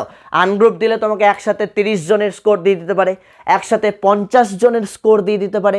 মানে কি, ওটা আনগ্রুপ অবস্থায় রয়েছে, আগে ওটাকে তোমাকে গ্রুপে কনভার্ট করতে হবে। আমি শিখিয়েছি প্রথম দিন স্ট্যাটিস্টিক ট্যালি মেথডের সাহায্যে পরিসংখ্যা নির্ণয়, তাহলে কি করে গ্রুপে কনভার্ট করতে হয় সব শেখানো আছে। তাহলে মিন মিডিয়ান মোড এটা আনগ্রুপ এবং গ্রুপ দুটো থেকেই প্র্যাকটিস করবে। I repeat once again, mean median mode ungroup এবং গ্রুপ এই দুটো থেকেই কিন্তু খুব ভালো করে প্র্যাকটিস করবে, এবং তার সাথে এসডি নির্ণয়টাও কিন্তু অবশ্যই খুব ভালো করে প্র্যাকটিস করবে। কারণ এখন যেহেতু মার্কসটা বড় হয়ে গেছে, 10 মার্কস হয়ে গেছে, তাই এসডি নির্ণয়টাও কিন্তু খুব ভালো করে তোমাদেরকে পড়তে হবে। ক্লিয়ার? তাহলে এইটা একটা করবে। আর প্রশ্ন আকারে পড়ার জন্য যদি বলি, গড় কাকে বলে, গড়ের সুবিধা অসুবিধা খুবই গুরুত্বপূর্ণ, একদম স্টার দিয়ে রাখো। গড় কাকে বলে, গড়ের সুবিধা অসুবিধা, অথবা প্রশ্নটাকে কিন্তু ঘুরিয়ে দিতে পারে। কেমনভাবে দিতে পারে, কেন্দ্রীয় প্রবণতার পরিমাপগুলো কি কি? সবাই জানি কেন্দ্রীয় প্রবণতার পরিমাপ মানে কি, মিন মিডিয়ান মোড। এবার এখান থেকেই তোমাকে প্রশ্নটা ঘুরিয়ে দিবে যে কেন্দ্রীয় প্রবণতার পরিমাপগুলো কি কি, এর দুটি করে সুবিধা অসুবিধা উল্লেখ করে। দুটি করে মানে মিনের দুটো সুবিধা অসুবিধা লিখতে হবে, মিডিয়ানের দুটো সুবিধা দুটো অসুবিধা লিখতে হবে, মোডের দুটো সুবিধা দুটো অসুবিধা লিখতে হবে, টোটাল 6 নম্বর। আর কাকে বলে, কেন্দ্রীয় প্রবণতা কি, এর পদ্ধতিগুলো কি কি, তাহলে ওটার জন্য তোমার 4 নম্বর থাকলো। কেন্দ্রীয় প্রবণতা কি 2 নম্বর, এর পদ্ধতিগুলো কি কি, মেন মিডিয়ান মোড এটা লিখতে গেলে আরও 2 নম্বর, তাহলে 2 দিয়ে 4 প্লাস আরও 6 নম্বর থাকবে। কি থাকবে, প্রত্যেক মেন মিডিয়ান মোডের দুটি করে সুবিধা দুটি করে অসুবিধা উল্লেখ করো। মাথায় ঢুকলো কি বললাম? তাহলে এইটা হচ্ছে আমাদের চ্যাপ্টার 11 থেকে পড়বে। তাহলে চ্যাপ্টার 11 থেকে প্রশ্ন আকারে পড়লে এইটা, এবং তার সাথে আমি বললাম মিন মিডিয়ান মোডটা খুব ভালো করে প্র্যাকটিস করো। কারণ চ্যাপ্টার 11টা কিন্তু একদম স্টার দিয়ে দিলাম, একদম চ্যাপ্টার 11টা হচ্ছে স্টার, মনে থাকবে। এদিকে যেমন চ্যাপ্টার 1টা স্টার, এদিকে কিন্তু চ্যাপ্টার 11টাও কিন্তু খুবই গুরুত্বপূর্ণ। এবার 10 থেকে বলে দিচ্ছি। আর চ্যাপ্টার 12 মানে সহগতি, এখান থেকে একটাই পার্ট ভালো করে পড়ো, সেটা হচ্ছে র্যাঙ্ক ডিফারেন্স। স্পিয়ারম্যানের র্যাঙ্ক ডিফারেন্স মেথড, অর্থাৎ র্যাঙ্ক ডিফারেন্স পদ্ধতির মাধ্যমে সহগতির সহগাঙ্ক নির্ণয়। স্পিয়ারম্যানের র্যাঙ্ক ডিফারেন্স পদ্ধতির মাধ্যমে সহগতির সহগাঙ্ক নির্ণয় আমি আগের দিন করিয়েছিলাম, তাই না? আগের দিনের ক্লাসটা একটু দেখে নাও, একদম ফ্রি ক্লাস করানো আছে। আগের দিনের ক্লাসটা দেখে নাও, খুব সহজ করে বুঝিয়ে দিয়েছি কি করে র্যাঙ্ক বের করতে হয়। ভেরি ইজি, খুবই সহজ। তাহলে র্যাঙ্ক ডিফারেন্স পদ্ধতির মাধ্যমে সহগতির সহগাঙ্ক নির্ণয়টা করবে। আর প্রশ্ন আকারে পড়ার জন্য একটা প্রশ্ন আকারে দিয়েছি, সেটা হচ্ছে সহগতি কি বা সহগতি কাকে বলে, এর বৈশিষ্ট্য এবং সুবিধা অসুবিধা এবং শিক্ষাক্ষেত্রে এর ব্যবহার বা গুরুত্বগুলি আলোচনা করো। সহগতি কাকে বলে, সহগতির বৈশিষ্ট্যগুলো 4টার মতো পড়ে রাখবে, যা পড়বে 4টের কম পড়বে না, 4টে করে। যদি 2 মার্কসের জন্য দেয় তাহলে 2টো লিখলেই যথেষ্ট, আর যদি ব্রডে দেয় তাহলে মার্কস বুঝে লিখতে হবে, কত নম্বর আছে দেখবে। যদি 4 থাকে তো 4 দিবে, কারণ 4+ এইভাবেই তো থাকবে কি না। তাহলে সুবিধা অসুবিধাগুলো 4টা করে দেখে নিবে, সব এক লাইন করেই টেক্সট বইয়ে দেওয়া রয়েছে। আর হচ্ছে শিক্ষাক্ষেত্রে এর গুরুত্ব বা শিক্ষাক্ষেত্রে সহগতির ব্যবহারগুলো বা উপযোগিতাগুলো, ঠিক আছে। আর 2 মার্কসের জন্য ছোট্ট করে একটু র্যাঙ্ক ডিফারেন্স আর প্রোডাক্ট মুভমেন্ট এই দুটোর পার্থক্যটা একটু দেখে রেখো। 2 মার্কসের জন্য এটা দুটো পার্থক্য দেখলেই যথেষ্ট, মাথায় ঢুকলো? এই হচ্ছে আমাদের স্ট্যাটিস্টিকের টোটাল 3টে চ্যাপ্টারের সাজেশন। মাথায় ঢুকলো কি বললাম? স্ট্যাটিস্টিক থেকে টোটাল 3টে চ্যাপ্টারের সাজেশন। তাহলে একটা সহগতি সহগ নির্ণয় বললাম চ্যাপ্টার 12 থেকে, এটা প্র্যাকটিস করবে, র্যাঙ্ক ডিফারেন্স যেটা। আর একটা বললাম প্রশ্ন আকারে সহগতি কাকে বলে, সহগতির ভাগগুলো বা সহগতির সুবিধা অসুবিধা, শিক্ষাক্ষেত্রের ব্যবহার। আর 2 মার্কসের জন্য একটু লেজুর আকারে পড়ে রাখো প্রোডাক্ট মুভমেন্ট আর সহগতি, কারণ দুটোই যেহেতু এই চ্যাপ্টারেরই অংশ। প্রোডাক্ট মুভমেন্ট আর র্যাঙ্ক ডিফারেন্সের দুটো পার্থক্য, ব্যাস। তাহলে এইটুকুটা করলেই যথেষ্ট। তাহলে এখান থেকে এটা আর এখান থেকে এটা, আর এই 12 নম্বর অধ্যায়টাও কিন্তু আমি স্টার দিয়ে দিলাম, ঠিক আছে? 12টাও কিন্তু ভালো করে দেখে রাখো, কারণ করতে হবে তো একটাই, তাই না? একটাই করতে হবে, কিন্তু আমি বলছি দুটো করে চ্যাপ্টার অ্যাটলিস্ট দেখে রাখবে। আর এদিক থেকে চ্যাপ্টার 2টাকেও আমি স্টার দিয়ে রেখেছি, ক্লিয়ার? চ্যাপ্টার 2, তাহলে 1টাও যেমন স্টার, চ্যাপ্টার 2টাও কিন্তু স্টার। এই হচ্ছে আমাদের চ্যাপ্টার মানে 10 মার্কসের প্রশ্ন, একদম 7 নম্বর দাগ আর 8 নম্বর দাগের ক্ষেত্রে। এইবার চলে আসছি আমাদের 5 নম্বর, তাই তো? 5 মার্কসের জন্য আমাদের কি কি রেডি করতে হবে? তাহলে 5 মার্কসের জন্য আমাদের 5 নম্বর দাগে আর 6 নম্বর দাগ পড়তে হয়। তাহলে 5 নম্বর দাগে আমি চ্যাপ্টার 4 থেকে তোমাদের জন্য একদম সিলেক্টিভ মাত্র 4টে প্রশ্ন বলেছি। কি কি? একটা বলেছি উদ্বেগ বলতে কি বোঝো, উদ্বেগ সৃষ্টির কারণ এবং এর সমাধানের পথগুলি উল্লেখ করো। উদ্বেগ মানে কি? অ্যাংজাইটি। উদ্বেগ বা অ্যাংজাইটি বলতে কি বোঝো, উদ্বেগ সৃষ্টির কারণ এবং এর সমাধানের পথগুলি উল্লেখ করো, এটা একটা। 2 নম্বর প্রশ্ন, উত্তম মানসিক স্বাস্থ্য গঠনে শিক্ষকের ভূমিকাগুলি আলোচনা করো। উত্তম মানসিক স্বাস্থ্য গঠনে শিক্ষকের ভূমিকা আলোচনা করো। এই কোয়েশ্চেনটা যদি পড়ে নাও তাহলে দেখবে এটাকেই ঘুরিয়ে দিতে পারে, উত্তম মানসিক স্বাস্থ্যর লক্ষণগুলি উল্লেখ করো। একদম শিক্ষকের ভূমিকা যা পড়বে তুমি ওখানে যে পয়েন্ট আকারে পড়বে বা তোমার যে গৃহশিক্ষক রয়েছে ওনাকেই বলবে এমনভাবে লিখিয়ে দিতে বা এমনভাবে বলে দিতে যাতে এক ঢিলে 3 পাখি মারা যায়। কেমন? এক ঢিলে 3 পাখি কেমন? এই একটাই প্রশ্ন তোমাকে দিতে পারে উত্তম মানসিক স্বাস্থ্য গঠনের বৈশিষ্ট্যগুলি আলোচনা করো, বা উত্তম মানে কি? খুব ভালো মানসিক স্বাস্থ্যের বৈশিষ্ট্যগুলি আলোচনা করো, ভালো মানসিক স্বাস্থ্যের লক্ষণগুলি উল্লেখ করো। একই উত্তর, কিন্তু একই উত্তর, জাস্ট প্রশ্নটাকে ঘুরিয়ে দিচ্ছে। অথবা আমি কি বললাম প্রশ্নটা, যে উত্তম মানসিক স্বাস্থ্য গঠনে শিক্ষকের ভূমিকা আলোচনা করো। একই উত্তর এগুলো, জাস্ট একটু ভাষাটাকে একটু ঘুরিয়ে লিখতে হবে। উত্তর, গল্প, কনসেপ্ট সব একই। কনসেপ্টটা যদি ভালো করে নেওয়া থাকে দেখবে এগুলো লিখতে কিন্তু অসুবিধা হবে না। 3 নম্বর প্রশ্ন, বিষণ্ণতা কি, এর প্রধান কারণগুলি উল্লেখ করো এবং সমাধানের পথ উল্লেখ করো। বিষণ্ণতা কি? বিষণ্ণতা, ডিপ্রেশন, এই বিষণ্ণতা কি, এর কারণ এবং সমাধানের পথ উল্লেখ করো। মাথায় ঢুকলো? বিষণ্ণতা কি, এর কারণ এবং সমাধানের পথ। এবং 4 নম্বর একটা গুরুত্বপূর্ণ প্রশ্ন দিয়েছি, শ্রেণীকক্ষে আচরণগত সমস্যা ও প্রতিকারে শিক্ষকের ভূমিকা আলোচনা করো। শ্রেণীকক্ষে শিক্ষার্থীর আচরণগত সমস্যাগুলি কি কি এবং এর সমাধানের পথগুলো কি কি। এবং ওটাকেই ঘুরিয়ে দিতে পারে যে শ্রেণীকক্ষে শিক্ষার্থীর আচরণগত সমস্যা সমাধানে শিক্ষকের ভূমিকা আলোচনা করো। একই কথা, শিক্ষকের যা রোল, শিক্ষক যা করবে সেগুলোই তো সমাধানের পথ, কি তাই তো? মাথায় ঢুকছে তো কি বলতে চাইছি? একটাই প্রশ্ন পড়ে কিন্তু একসাথে 3-4টার উত্তর লেখা যায়। মাথায় ঢুকলো কীভাবে বলছি আমি? তাহলে খুব ভালো করে পড়বে, শ্রেণীকক্ষে আচরণগত সমস্যা ও প্রতিকারের পথ বা সমস্যা সমাধানের পথগুলো। এবং এক্সট্রা একটা দিয়ে রেখেছি, এই 4টে যদি খুব ভালো করে রেডি হয়ে যায় তাহলে এক্সট্রা একটা দেখবে মানসিক চাপ কি, এর লক্ষণগুলি কি কি এবং এর মুক্তির পথগুলো কি কি। মানসিক চাপ বলতে কি বোঝো, মানসিক চাপের লক্ষণগুলি কি কি, কি করে বুঝবো একটা শিক্ষার্থী মানসিক চাপের মধ্যে রয়েছে এবং মানসিক চাপ দূর করার উপায়গুলো কি কি, জাস্ট এইটুকুটা। এটা এক্সট্রা আকারে দিয়েছি, উপরের 4টা ভালো মতো রেডি থাকলে এটা একটা এক্সট্রা দেখে রাখতে পারো। চ্যাপ্টার 4 কিন্তু খুবই গুরুত্বপূর্ণ। চ্যাপ্টার 4, এই যে চ্যাপ্টার 4 আমি কিন্তু একদম স্টার দিয়ে দিলাম, ক্লিয়ার? আচ্ছা, চ্যাপ্টার 4-এর সাথে অর দিয়ে আরেকটা কোয়েশ্চেন থাকবে, সেটা কি চ্যাপ্টার 5 বা 6 থেকেও থাকতে পারে। তাহলে চ্যাপ্টার 5 থেকে কি থাকতে পারে বলে দিই। চ্যাপ্টার 5 থেকে আমি মাত্র 2টো প্রশ্ন দিয়েছি। চ্যাপ্টার 5-এর নাম হচ্ছে সুস্থতা, চ্যাপ্টার 4-এর নাম ছিল মানসিক স্বাস্থ্য, আর চ্যাপ্টার 5 হচ্ছে সুস্থতা। তাহলে সুস্থতা থেকে তোমরা পড়বে মানসিক সুস্থতার জন্য ধ্যানের উপযোগিতা বা ধ্যানের ভূমিকা আলোচনা করো, বা মানসিক সুস্থতার জন্য মননশীল ধ্যানের ভূমিকা আলোচনা করো। একই উত্তর, ক্লিয়ার? আবারও বলছি, মানসিক সুস্থতার জন্য বা শুধু সুস্থতার জন্য এরকম একই উত্তর, কিন্তু মানসিক সুস্থতার জন্য ধ্যানের ভূমিকা আলোচনা করো, অথবা মানসিক সুস্থতার জন্য মননশীল ধ্যানের ভূমিকা আলোচনা করো।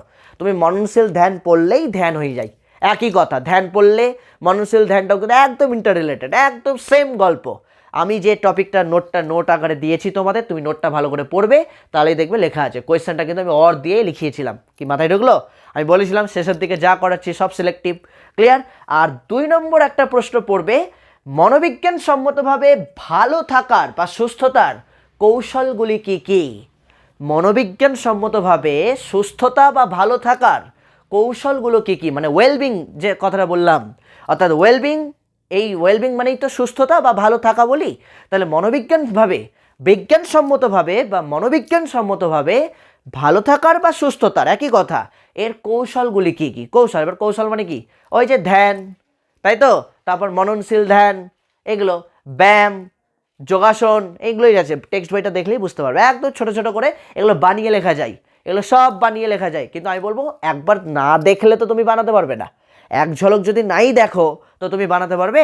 বানাতে পারবে না। তাহলে সেখান থেকে আরেকটা এর সাথে আমি বলেছিলাম একদম একই প্রশ্ন, যেহেতু ধ্যানের বৈশিষ্ট্যগুলো, তাই তো, বা সুস্থতার বৈশিষ্ট্যগুলো, একটা ব্যক্তি যে সুস্থ, মানসিকভাবে যে সুস্থ, কি করে বুঝবো তার বৈশিষ্ট্যগুলো কি কি? তো ধ্যান ট্যান এগুলো পড়লেই কিন্তু সুস্থতার বৈশিষ্ট্য কিন্তু অনায়াসে পারা যায়। মাথায় ঢুকলো সুস্থতা? এইবার চলে আসছি চ্যাপ্টার 6। যারা ভাবছো আমি চ্যাপ্টার 5টা দেখবো না, চ্যাপ্টার 6 দেখবো, অর্থাৎ জীবন দক্ষতার যে চ্যাপ্টারটা, মানসিক স্বাস্থ্য ও সুস্থতার উন্নয়নের জন্য জীবন দক্ষতা, তাহলে সেখান থেকে আমি মাত্র একটাই প্রশ্ন দিয়েছি। তো সেটা থেকে তুমি 2টা প্রশ্নও ভাবতে পারো ওটাকে, কারণ আমি একটু পরেরটাতে আমি একটু ব্র্যাকেটে অন্য 2-1টা কথা বলেও দিয়েছি, সেটা আমি বলে দিচ্ছি এখন। সেটা হচ্ছে চ্যাপ্টার 6 থেকে, অর্থাৎ এই যে জীবন দক্ষতা যে চ্যাপ্টারটা, এটাও কিন্তু আমি স্টার দিয়ে রাখলাম। এই জীবন দক্ষতা থেকে তোমরা যে একটাই প্রশ্ন ভালো করে পড়বে, যদিও একটাই টপিক আছে, বিশ্ব স্বাস্থ্য সংস্থা, হু, ওয়ার্ল্ড হেলথ অর্গানাইজেশন, বিশ্ব স্বাস্থ্য সংস্থা কর্তৃক বা হু কর্তৃক জীবন হু কর্তৃক 10টি মূল জীবন দক্ষতার পরিচয় দাও। কি বললাম? হু নির্ধারিত বা বিশ্ব স্বাস্থ্য সংস্থা কর্তৃক 10টি মূল জীবন দক্ষতার পরিচয় দাও। আমি যেভাবে নোটটা এক লাইন করে লিখে দিয়েছি প্রত্যেকটা পয়েন্ট, ঠিক ওইভাবেই কিন্তু ভালো করে পড়বে। তবে এই 10টা জীবন দক্ষতার মধ্যে 5টা জীবন দক্ষতা আমি দিয়েছি যেগুলো খুব ভালো করে দেখবে টেক্সট বই থেকে, প্রত্যেকটার শিক্ষাগত গুরুত্ব, প্রত্যেকটার কার কার শিক্ষাগত গুরুত্বগুলো দেখবে। একটা বলে দিচ্ছি, লিখে নাও বা টেক্সট বইয়ে মার্ক করে নাও। একটা হচ্ছে সৃজনশীলতা, একটা দেখবে সৃজনশীলতা, একটা দেখবে সৃজনশীলতা মানে কি, সৃজনশীল চিন্তা যেটা, তাহলে সৃজনশীল চিন্তা একটা জীবন দক্ষতার মূল দিক। 2 নম্বর হচ্ছে কার্যকরী যোগাযোগ, এটাও খুব ভালো করে দেখবে। 3 নম্বর হচ্ছে চাপ মোকাবিলা করা, 4 নম্বর হচ্ছে সহানুভূতি, আর 5 নম্বর হচ্ছে সমস্যা সমাধান। 10টা মূল জীবন দক্ষতা থেকে এই 5টা যে বললাম, আবারও বলে দিচ্ছি, সৃজনশীল চিন্তা, কার্যকরী যোগাযোগ, চাপ মোকাবিলা, সমস্যা সমাধান, সহানুভূতি, এই 5টা জীবন দক্ষতার, 10টার মধ্যে 5টা জীবন দক্ষতার প্রত্যেকটার একটা করে শিক্ষাগত গুরুত্ব বা বৈশিষ্ট্যগুলো ভালো করে দেখে রেখো। টেক্সট বইয়ে কিন্তু পরপর এক লাইন করে লেখা আছে, 1 2 3 4 করে প্রত্যেকটার আন্ডারে লেখা আছে, ক্লিয়ার? কাকে বলে আর শিক্ষাগত গুরুত্ব বা উপযোগিতা প্রত্যেকটার, যে 5টা বলে দিলাম কাকে বলে। চাপ মোকাবিলা বলতে কি বোঝো, এটা ওর সাথেই হয়তো তোমাকে প্রশ্নটা ঘুরিয়ে দিতে পারে যে এর শিক্ষাক্ষেত্রে গুরুত্বগুলি আলোচনা করো, তাই চাপ মোকাবিলার শিক্ষাক্ষেত্রে গুরুত্বগুলি তোমাকে লিখতে হবে। মাথায় ঢুকলো কি বললাম? তাহলে এই হচ্ছে আমাদের টোটাল 6 নম্বর চ্যাপ্টার থেকে মূল গল্প। তাহলে আমার হয়ে গেল 5 নম্বর দাগ কমপ্লিট। এবার চলে আসছি আমরা 6 নম্বর দাগ। 6 নম্বর দাগেরও একটা 5-এর প্রশ্ন লিখতে হবে। তাহলে প্রথমে 9 নম্বরটা বলে দিই। তাহলে 9 নম্বর অধ্যায় অর্থাৎ তথ্য ও যোগাযোগ প্রযুক্তি, মোস্ট ইম্পর্টেন্ট 9 নম্বর তথ্য ও যোগাযোগ প্রযুক্তি, এটাও কিন্তু খুব ভালো করে দেখবে। তা তথ্য ও যোগাযোগ প্রযুক্তি থেকে আমি মাত্র তোমাদের 2টো প্রশ্ন দিয়েছি, তথ্য যোগাযোগ প্রযুক্তি থেকে মাত্র 2টো প্রশ্ন। কি কি সেই 2টো প্রশ্ন দিয়েছি? প্রথম প্রশ্ন নাম্বার 1, টিকা লেখো শিক্ষায় ডিজিটাল বিপ্লব। আবারও বলছি, প্রশ্নটা হচ্ছে টিকা লেখো শিক্ষায় ডিজিটাল বিপ্লব। এটা টিকা আকারেই পড়তে বলছি। কেন টিকা আকারে পড়তে বলছি? প্রশ্নটা যদি তোমাকে ঘুরিয়েও দেয়, তুমি যদি টিকা আকারে পড়ে রাখো তাহলে কিন্তু অনায়াসে লিখতে পারবে। আচ্ছা, প্রশ্নটা ঘুরিয়ে দিলে কিভাবে দিতে পারে?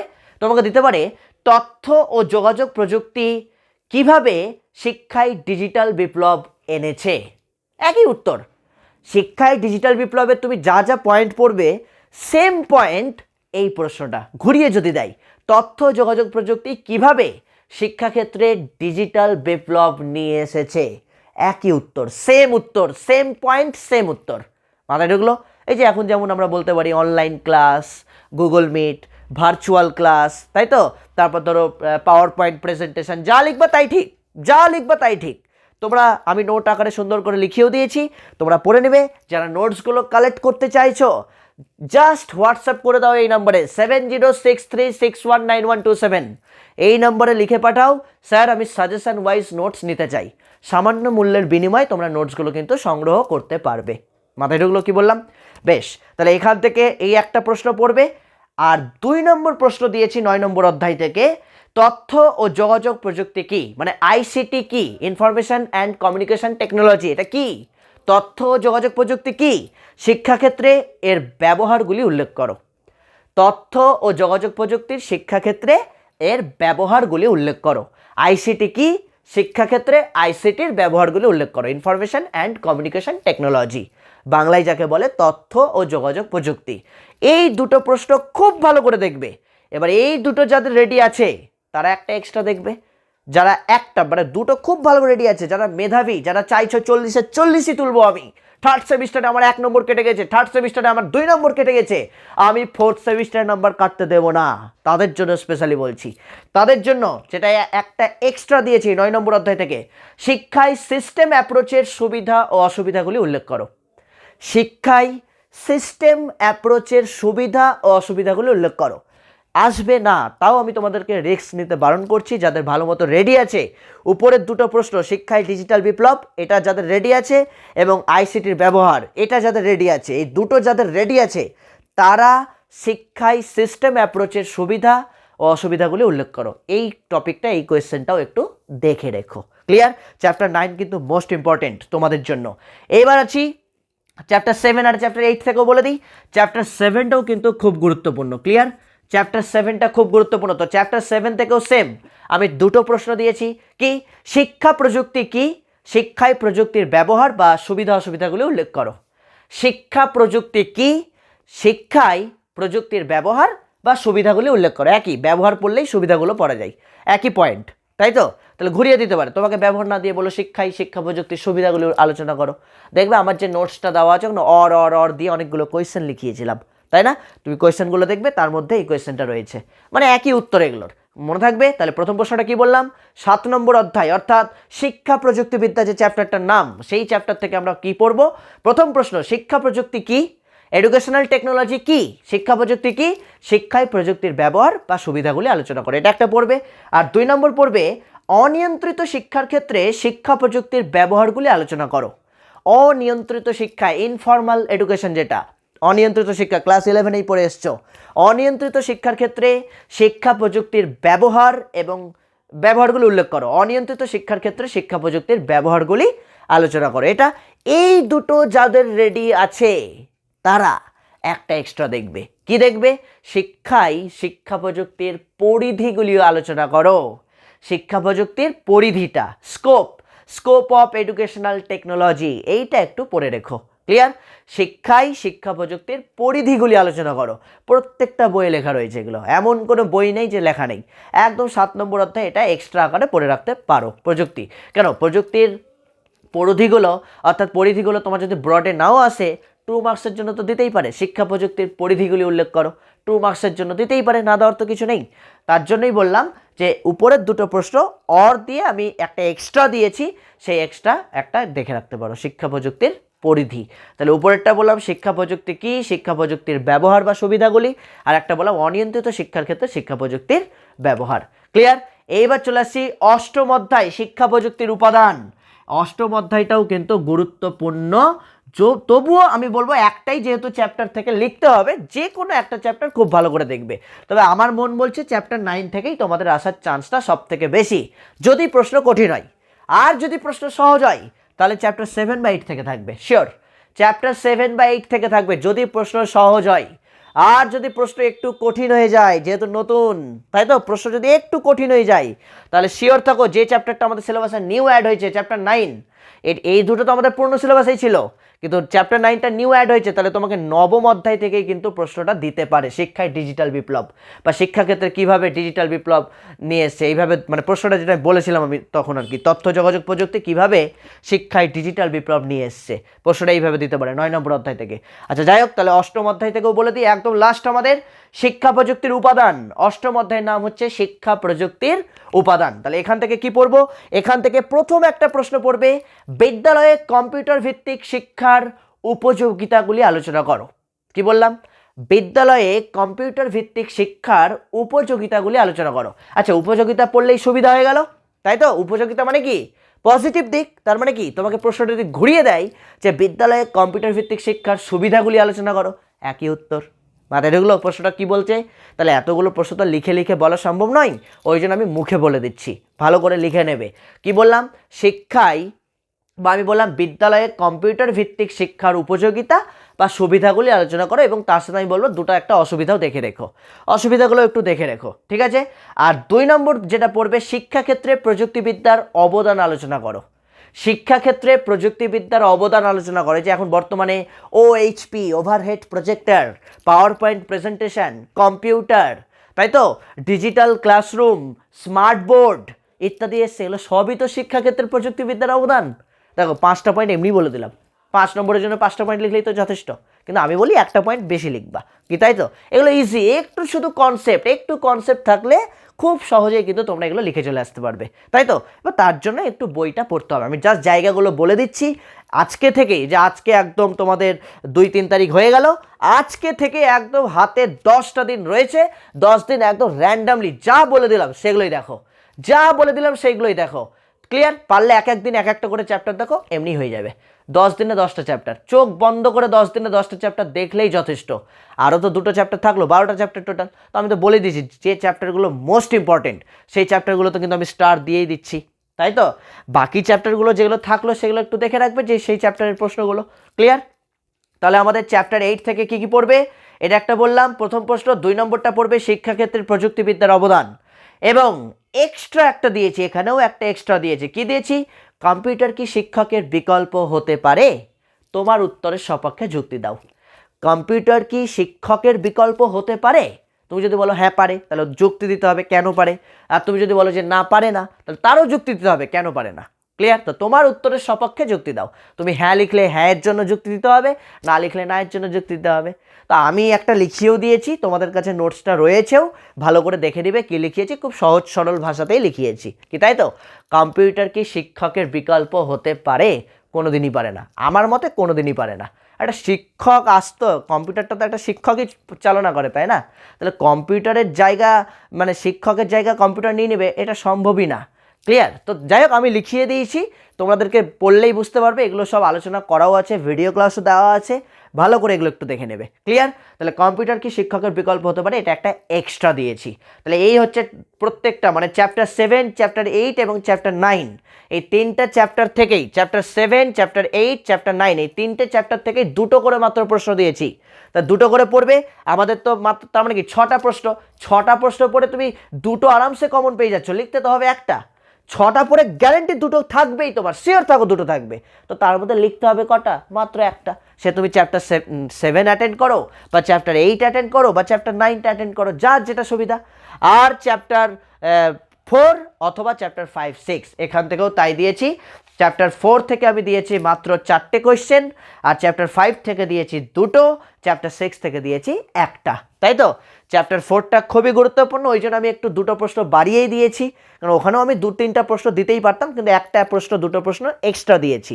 তো তোমরা যা যা প্রশ্নগুলো বললাম এই 5 মার্কসের জন্য এবং 10 মার্কসের জন্য, যা যা বললাম প্রত্যেকটা প্রশ্ন খুব ভালো করে বাড়িতে রেডি করে নাও এখনই। যাদের কাছে নোটস নেই, তোমরা নোটসগুলো আমার কাছ থেকে কালেক্ট করো, আমাদের সিস্টেম কন্ট্রোলারকে তোমরা হোয়াটসঅ্যাপ করো 7063619127, এই নম্বরে হোয়াটসঅ্যাপ করো, লিখে পাঠাও যে স্যার আমি সাজেশন ওয়াইজ নোটস নিতে চাই এডুকেশনের, তাই তো?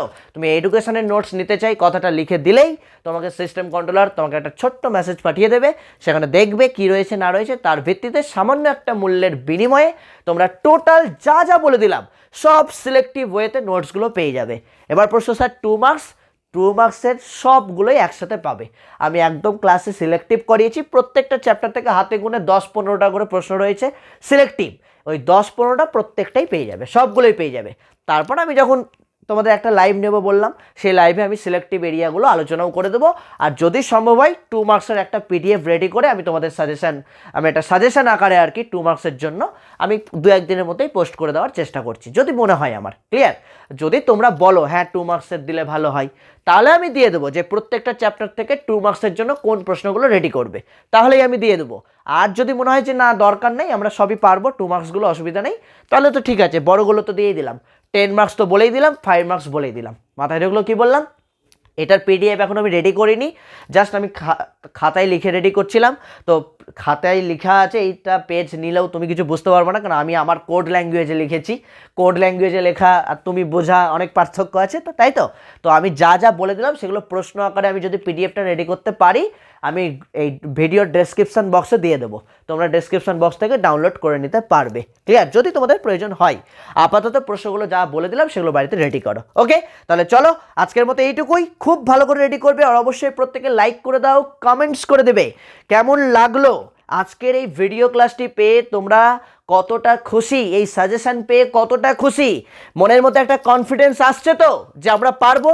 ইয়েস, আমরা পারবো। অভিষেক স্যারের ভাই বোনেরা কখনো হার মানেনি আর হার মানবেও না, তাই তো। আমি যেখানে প্রত্যেকটা মুহূর্তে নিজেকে চ্যালেঞ্জের মুখোমুখি নেই, আমার ভাই বোনেরা পারবে না কেন? আমার থেকে কম কিসের তোমরা? আমার থেকে কোনো কিছুতে কম নও। সুতরাং প্রত্যেকটা মুহূর্তে ভাই বোন প্লাস দাদা একসাথে লড়াই করবে, আর একসাথে লড়াই করে ট্রফিটা কাঁধে নিয়ে বাড়ি ফিরবে, কি তাই তো? একদম টার্গেট 40-এ 40 এইচএসের র্যাঙ্ক। আমি জানি হয়তো এইচএসে রাজ্যতে র্যাঙ্ক সবাই করতে পারবো না, কিন্তু ডিস্ট্রিক্ট র্যাঙ্ক কিন্তু আমি তোমাদের কাছ থেকে চাই, কারণ প্রত্যেক বছর 2-3টা ডিস্ট্রিক্টে কিন্তু আমাদের ভাই বোনেরাই টপ করছে। তারা ফার্স্ট, কেউ সেকেন্ড, কেউ থার্ড, কেউ ফোর্থ, মোট করে টপ 10-এর মধ্যে কিন্তু থাকছেই। তো আমি চাইবো এবারও যাতে তোমরাও থাকো, আর আমার বিশ্বাস, আমার দীর্ঘ বিশ্বাস তোমরা পারবে, অবশ্যই পারবে। আরে ডিস্ট্রিক্টে হও, রাজ্যে হও, যেখানেই হও, স্কুলে তো জায়গা পাবে, স্কুলে তো টপ এমনি পাচ্ছ। আরে এমনি তো টেস্টের রেজাল্টে দেখলাম কতজন স্কুলে টপ করেছিল 11-এ, তাই না? তাহলে এইচএসে ভয় কিসের? এইচএসে আরামসে পারবে, চোখ বন্ধ করে পারবে। তাহলে সুতরাং ভয়ের কিছু নেই, কনফিডেন্স রাখো, বিশ্বাস রাখো। একই প্রশ্ন বারবার জিজ্ঞেস করবে না, স্যার আসবে তো, স্যার এগুলো পড়বো তো। যদি বিশ্বাস থাকে, যদি ভরসা থাকে, এগুলোই দেখো। ওই এক গাদার সাজেশান, একাধিক চ্যানেল, একাধিক স্যারের নোটস, এগুলো দেখে কেউ কিছু উদ্ধার করতে পারেনি, তুমিও পারবে না। মাঝখানে তোমার টাইম নষ্ট হবে। আমি বলছি না, তোমার যে চ্যানেলে, যে স্যারকে, যে ম্যামকে বা যাকে তোমার বিশ্বাস হয় যে এনার সাজেশন পড়লে আমি ঠকবো না, তুমি সেই স্যারকেই বা সেই ম্যামকেই বা সেই চ্যানেলকেই ফলো করো। একাধিক চ্যানেল দেখার দরকার নেই। আমি নিজে তোমাকে এই কথা বলছি। কারোর যদি আমার প্রতি বিশ্বাস না থাকে, ভরসা না থাকে, আমিও বলছি এই ভিডিও দেখার দরকার নেই তোমার, এই ভিডিও কাউকে শেয়ার করার প্রয়োজন নেই। মাথায় ঢুকলো কি বললাম? কিন্তু আমি জানি এই বিশ্বাস, এই কনফিডেন্স তোমাদের আছে, আমার প্রতি ভরসা আছে। কারণ তোমরা এত ডেকেছো, আমাকে এত ডেকেছো, ওই রনে বনে জলে জঙ্গলে যখনই বিপদে পড়িবে বাবা লোকনাথকে স্মরণ করিবে, ঠিক একই রকম স্কুলে, কলেজে, ইউনিভার্সিটিতে, মাদ্রাসায় যেখানেই গাড্ডাই পড়িবে অভিষেক দাকে স্মরণ করিবে। তাই তো তোমরা এত ডেকেছো, আমি তোমাদের শরণাপন্ন না হয়ে আর পারলাম না, তাই তো। মাঝখানে একটু শরীরটা খারাপ ছিল, অসুস্থ ছিলাম, তাই সাজেশনটা দিতে একটু লেটও হলো। কালকে রাত্রি 4টে, মানে ভোর হয়ে গেল, ভোর 4টে অবধি তোমাদের সাজেশন আমি রেডি করছি। কারণ সাজেশন প্রস্তুত তো ওই 2-1টা টেস্ট পেপার দেখে নিলাম, এই করে নিলাম, সালের প্রশ্ন দেখে নিলাম, ওইভাবে সাজেশন হয় না বাবা। সাজেশন তৈরি করতে গেলে অনেক টেকনিক খাটাতে হয়। তো তার জন্য আমাকে অনেক কিছু ভাবতে হয়েছে, অনেক কিছু ভেবে এই একদম সায়েন্টিফিক সাজেশন, একদম তোমাদের এইচএসের ক্যাপসুল বলতে পারো, এইচএসের ক্যাপসুল এটা। তাহলে এই ক্যাপসুলগুলো, প্রত্যেকটা ক্যাপসুল এক এক দিন করে খেয়ে নাও, ব্যাস। একটা চ্যাপ্টার মানে একটা ক্যাপসুল, তোমরা একটা ক্যাপসুল খেয়ে নাও, খেয়ে নাও, তারপর পরীক্ষা হলে গিয়ে তোমরা জাস্ট রেজাল্ট দেখতে পাবে। গিয়ে শুধু দেখবে এমনি হাত চলছে, আমি গ্যারেন্টি দিয়ে বলছি, এমনি হাত চলবে। ওকে, চলো একদম অল দ্য বেস্ট সকলকে। আর যারা গ্রুপে রয়েছো তাদের জন্য তোমাদের একটা লাইভ ক্লাস অবশ্যই নেব আমি এর মধ্যে। তো সাজেশনগুলো ভালো করে রেডি করো, পরীক্ষাগুলো ভালো করে দাও। বিভিন্ন জায়গায় মক টেস্ট হচ্ছে, বা আমিও মক টেস্ট নিয়েছি, মক টেস্টগুলো দাও, পারলে মক টেস্টের প্রশ্নটাও। আচ্ছা, তোমাদেরকে একটু বলে রাখি, যারা নোটস নেবে, তাই তো, সামান্য একটা অর্থের বা মূল্যের বিনিময়ে যারা নোটসগুলো সংগ্রহ করবে, তাদের একটা ফাইনাল যে মক টেস্টের কোয়েশ্চেন পেপার, একদম সিলেক্টিভ, যেটা ধরে নাও এটা এইচএসের কোয়েশ্চেন ওটা একটা, তো সেই মক টেস্টের কোয়েশ্চেন পেপারটাও আমি ফ্রিতে তোমাদেরকে প্রোভাইড করব। ওকে, চলো আমি কথা দিলাম প্রোভাইড করে দেবো, একদম নিশ্চিন্ত থাকো। যারা গ্রুপে রয়েছে তারা তো পাচ্ছেই, আর যারা গ্রুপে নেই শুধুমাত্র নোটসগুলো সংগ্রহ করছো বা নোটস কালেক্ট করছো তারাও পেয়ে যাবে। চলো আজকের মতো এইটুকুই, দেখা হচ্ছে তোমাদের সাথে আবার পরবর্তী কোনো ভিডিও বা পরবর্তী কোনো সাজেশন বা পরবর্তী কোনো ক্লাস নিয়ে। আর অবশ্যই লাইক করে কমেন্টস করবে, আর কমেন্টসের পাশে থাকা হাইপ যে বাটনটি রয়েছে হাইপ বাটনে ক্লিক করে দেবে। যারা চ্যানেলে নিউ রয়েছে অবশ্যই চ্যানেলটিকে সাবস্ক্রাইব করে পাশের বেল আইকনটি প্রেস করে দিও। আর নোটস পারচেস করতে চাইলে এই নাম্বারে হোয়াটসঅ্যাপ করে দাও। চলো, good night, all the best, all the best.